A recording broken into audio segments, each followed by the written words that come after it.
Panoorin natin ito mga masigasig.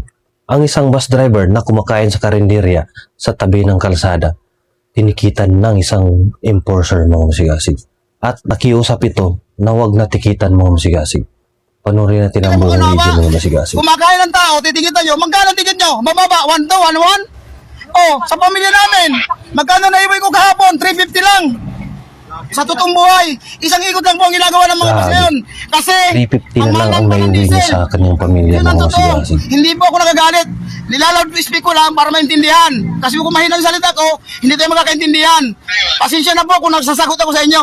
Basta sinasabi ko lang yung tama. Sir, magpapaniwanag lang po ako. Ha, sir? Ganito po ginagawa lang po namin yung trabaho namin. Bilang public servants, Po tayo naghanap para sa buhay. akin Ngayon, mga pagka hindi masigasig, namin pwede ko nagawa ng pagbibigyan. tama yung trabaho, Kawawa naman dahil crisis ngayon. Totoo naman yung sinabi ng MMDA. Kung hindi nila gagampanan ang tungkulin nila, sila din yung madadali sa opisina nila. Pero bilang public servants mga masigasig, pwede natin sabihan yung isang bus driver o kausapin na huwag na itong ulit gagawin dahil nakaambalang ito sa kalsada mga masigasig, yung bus nila. Pero sa panahon ngayon mga masigasig, ang hirap ng buhay, ang hirap kumita ng pera, ang mahal ng gasolina. Dapat, pagbibigyan lang natin bilang public servants. Yan yung narinig ko kay Colonel Busita.